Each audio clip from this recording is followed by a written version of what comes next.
Las valvulopatías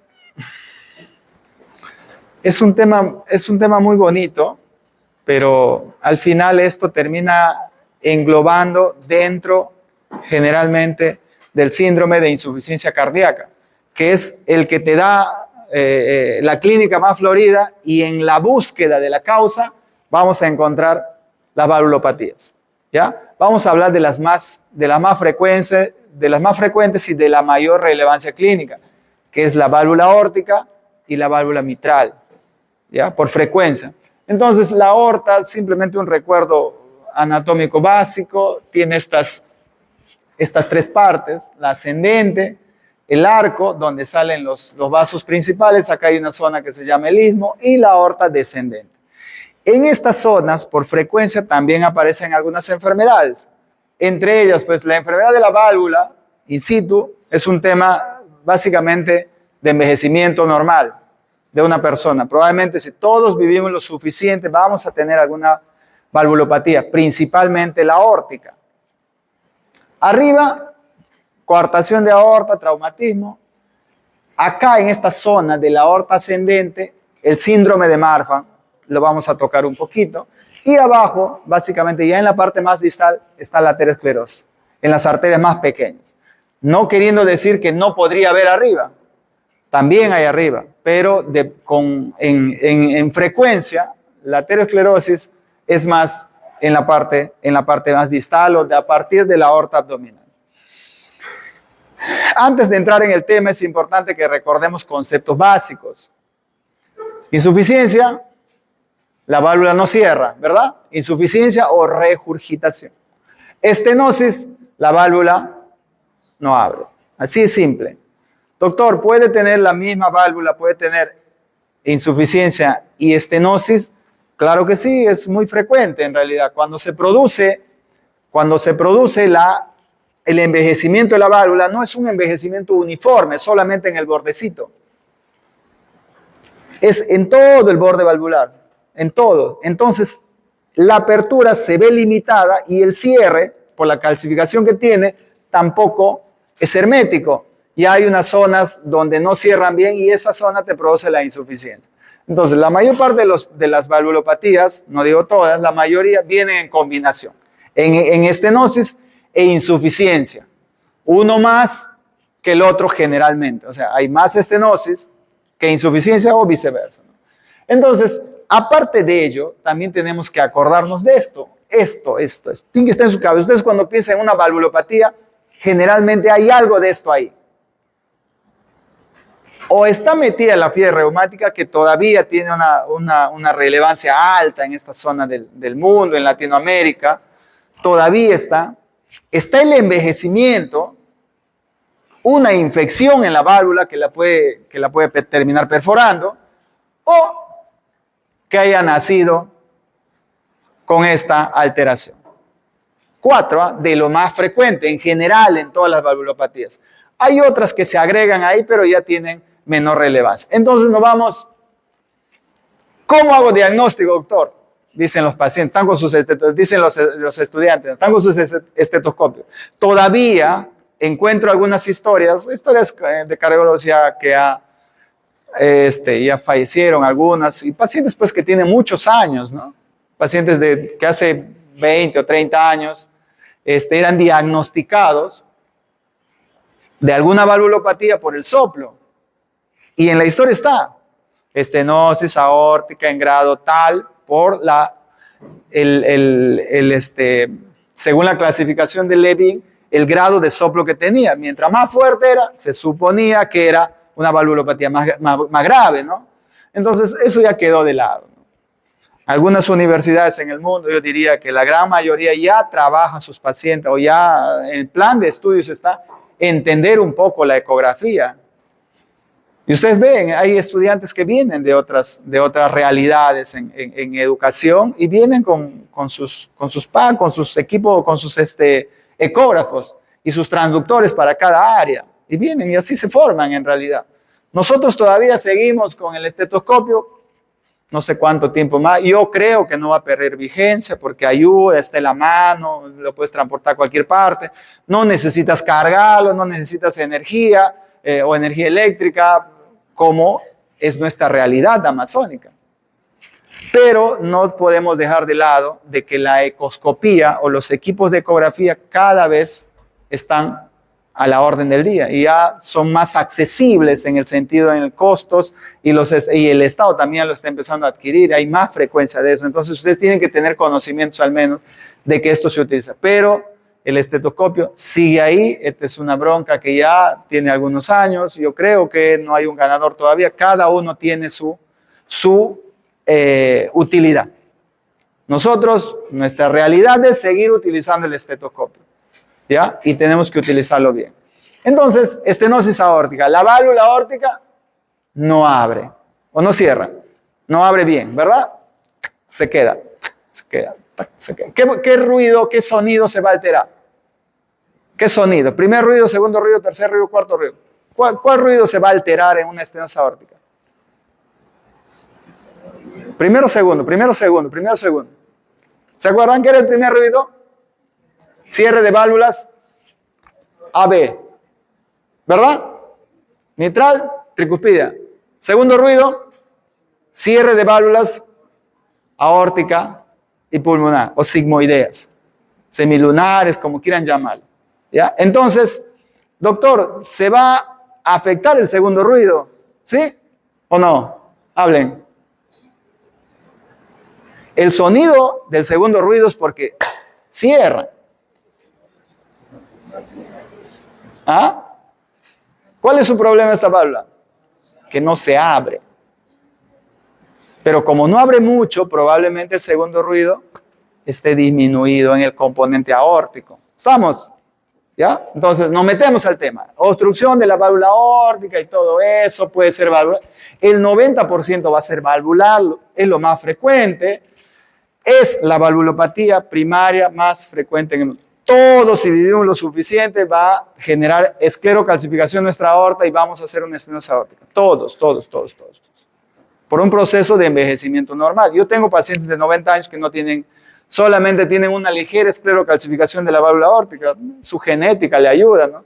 Pero la gran mayoría de pacientes entre 75 y 80 años ya tienen algún grado de valvulopatía aórtica. Puede ser estenosis o insuficiencia. Es la cardiopatía. Bueno, la cardiopatía reumática la puede producir, pero es la valvulopatía más frecuente en el mundo. Entonces, doctor, ¿y cómo es esto? ¿Qué genera la estenosis aórtica? Fisiopatología. ¿Ya? ¿Qué genera la estenosis aórtica? Yo obstruyo, ¿qué obstruyo? La aorta, ¿sí o no? Ustedes pónganse en ese concepto, en ese contexto. Y obstruyo la aorta y el ventrículo izquierdo, ¿qué es lo que hace? Hace más esfuerzo para poder enviar la sangre, ¿verdad? Porque la válvula aórtica no abre. Entonces, ¿qué va a pasar con ese ventrículo? Se va a hipertrofiar, es un músculo. ¿Cómo va a estar la perfusión coronaria? Imagínense, ¿ah? ¿Cómo está? Disminuida, ¿por qué? Porque la aorta está aquí, acá está la válvula y arriba están las coronarias. Entonces pasa un poquito de sangre. Entonces la perfusión de las coronarias va a estar disminuida. Entonces nos ponemos en contexto. Miren, obstrucción del tracto de salida del ventrículo izquierdo va a aumentar la presión sistólica del ventrículo izquierdo. Más presión. Va a aumentar el tiempo de eyección del ventrículo izquierdo. Ya no es el mismo momento. Entonces, para que pueda enviar más sangre, más tiempo. La presión de la diástole del ventrículo izquierdo también va a aumentar. No sé si me hago entender esa parte. Presión diastólica. Este ventrículo ya está rígido, está grande, grueso. Entonces, este ventrículo ya no va a ser distensible. Ya no va a tener esa propiedad de Stalin que yo les decía en algún momento. ¿Ya? Y disminuye la presión en la aorta. La presión sanguínea en la aorta, pasada el ventrículo, está caída. ¿Por qué? Porque no le llega sangre. Pero no, es esperable. ¿Qué genera esto? Aumenta la masa del ventrículo izquierdo, hay un mayor consumo de oxígeno, disminuye el periodo o el tiempo diastólico donde se llenan las coronarias. Como consecuencia, todo esto llega a disminución del aporte de oxígeno, isquemia. Entonces, este paciente, cuando hace clínica, cuando camina, ¿cómo va a ser sus síntomas? Dolor en el pecho. Doctor, y si sigo caminando, yo he escuchado que los pacientes se desmayan. ¿Por qué? Necesita el gasto arriba, no le puedo dar, entonces el paciente termina desmayando. Me hago entender, ¿verdad? Doctor, ¿y por qué tiene isquemia? No me cuadra esto. Disminuye la presión en la aorta, no se irriga bien esas coronarias. Aparte estamos hablando de un paciente mayor, probablemente también tenga enfermedad coronaria asociada, es una posibilidad. ¿Estamos? Entonces, normal, hipertrofia del corazón. El diámetro de la cavidad ventricular disminuye. Su función sistólica puede estar buena. Doctor, pero yo he escuchado que la estenosis aórtica dilata, el corazón se hace grande. Sí, claro, es isquémico este corazón. Entonces, en la evolución, ¿qué va a pasar con este corazón isquémico? Se va a empezar a dilatar. ¿Por qué? Porque es isquémico. Esta zona que en un principio era algo compensatorio, simplemente era un mecanismo de defensa del cuerpo, no puedo mandar, entonces necesito más fuerza, me hipertrofio, pero en el tiempo esto se hace isquémico y termina dilatándose en la evolución en estos pacientes. Entonces, etiológicamente tenemos dos grupos, en los menores de 70 y en los mayores de 70. En menores de 70, ¿cuántos velos valvulares tiene la aorta? ¿Se acuerdan?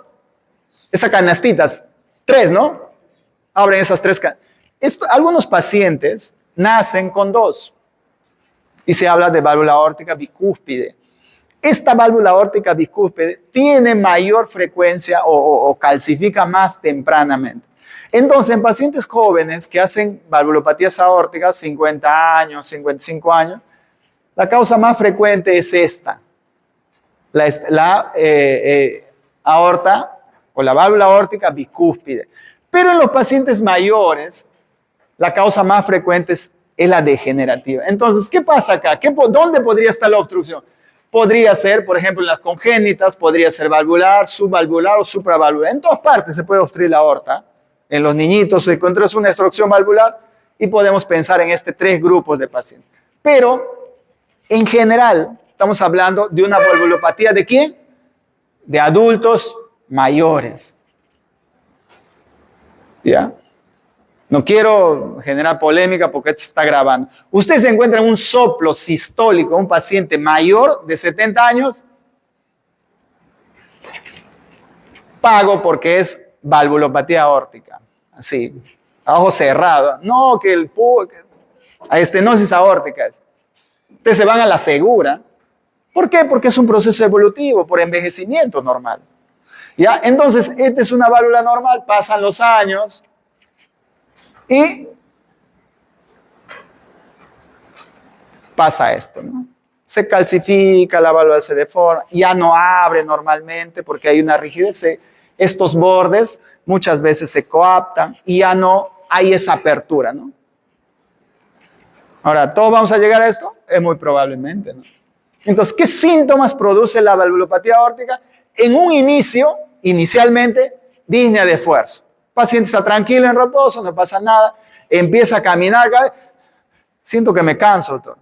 Pasa el tiempo, angina, dolor torácico de características coronarias, pero en este caso muy probablemente sea por disminución del flujo en la aorta.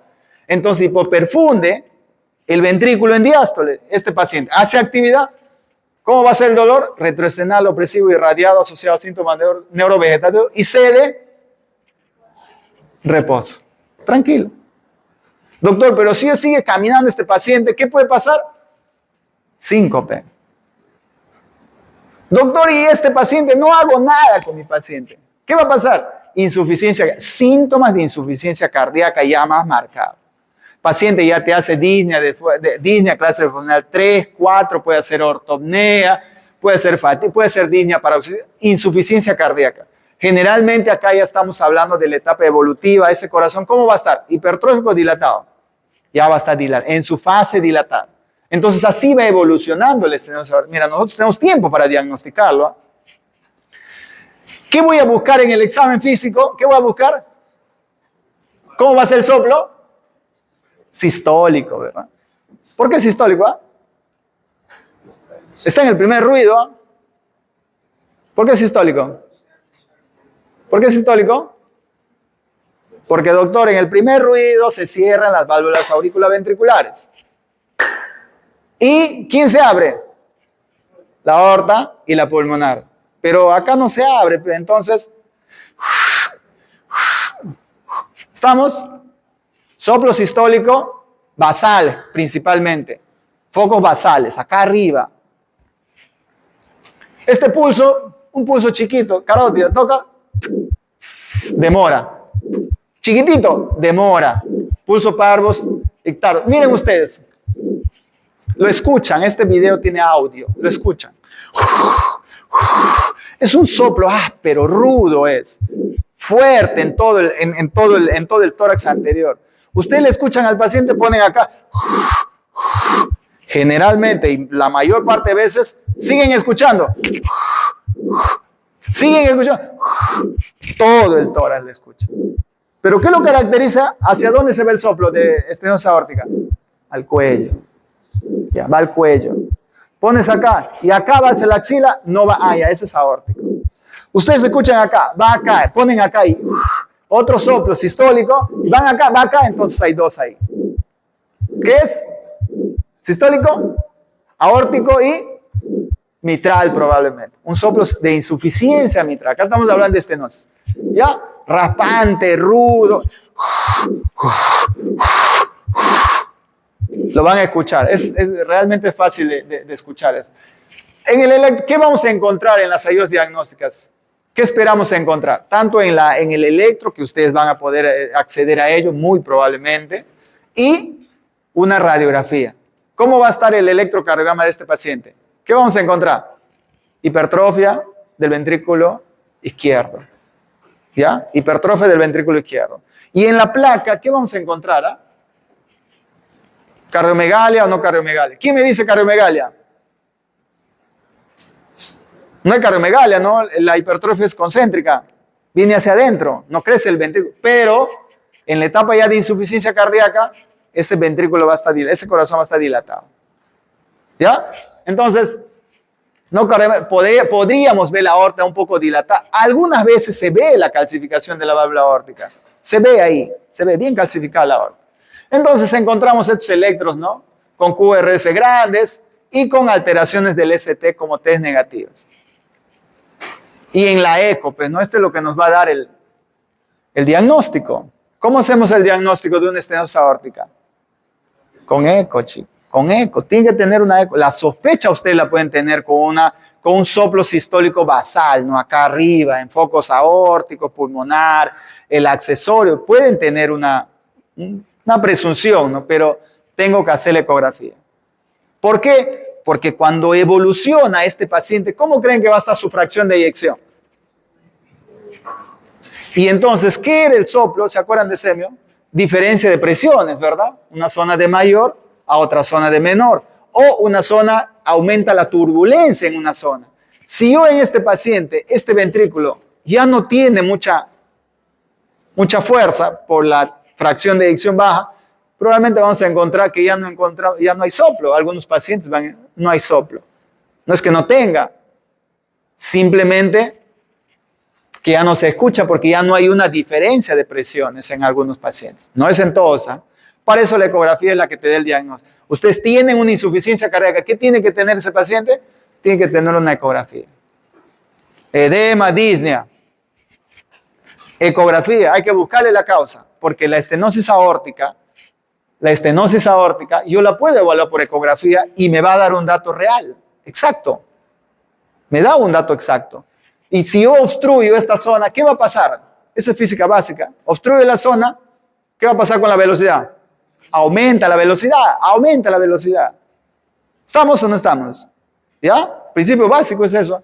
Una zona normal, yo la obstruyo, la velocidad se eleva. ¿Ya? Entonces, eso es lo que pasa en la estenosis aórtica. Yo a través de la ecografía veo los flujos Doppler y me va a dar un flujo Doppler alto en la onda continua. Entonces, Esto ya está estudiado, yo no tengo que profundizar mucho en esto, al menos en el caso de ustedes, pero yo al menos tengo que ver áreas, ¿no? Área valvular, área valvular, área valvular. Ustedes ven una área en cualquier ecografía más de 2 centímetros cuadrados, considérenla aceptable, normal. Pero si yo tengo menos de 2, ahí hay algo malo. En cualquier válvula que ustedes vean, ¿eh?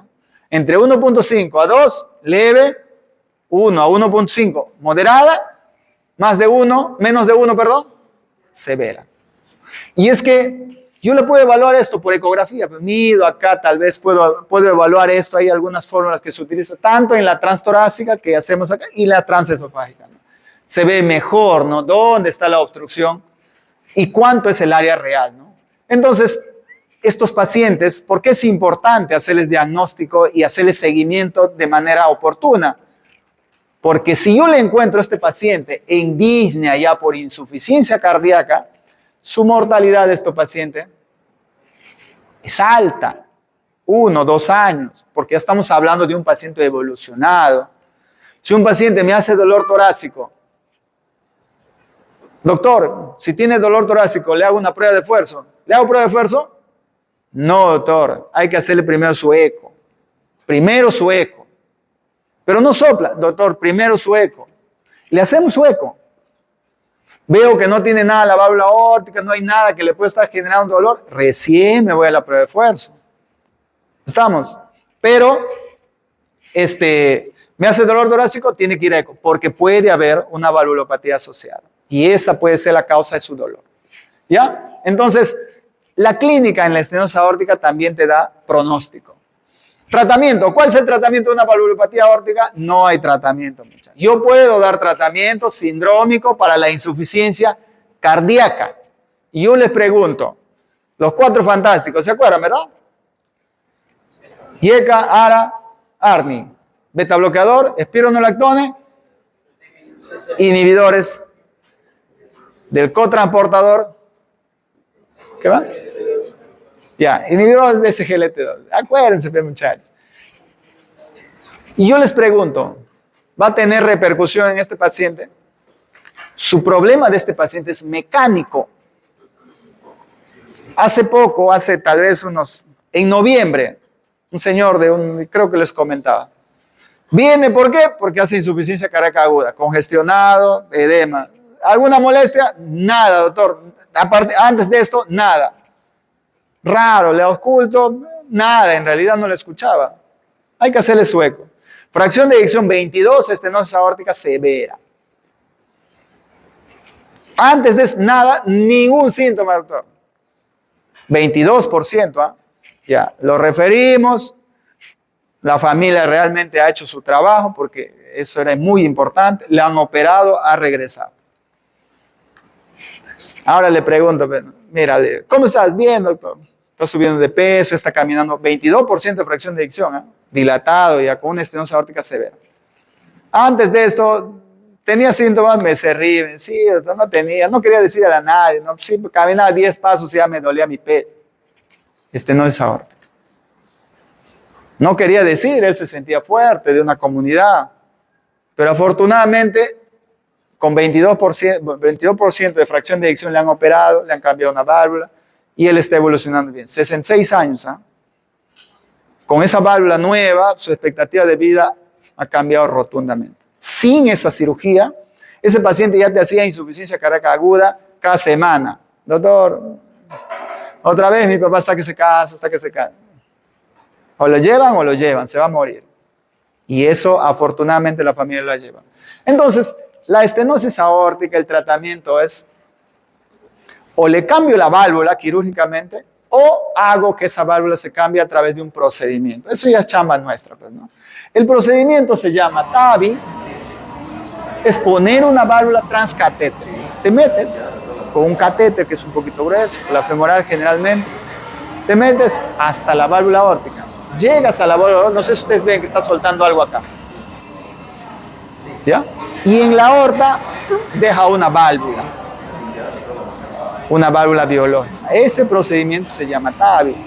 Se utiliza en los pacientes que tienen mucho riesgo de entrar en una cirugía. Ustedes saben que cuando para cambiar una válvula en el corazón, ¿qué tengo que hacer con el corazón? ¿Así? Tengo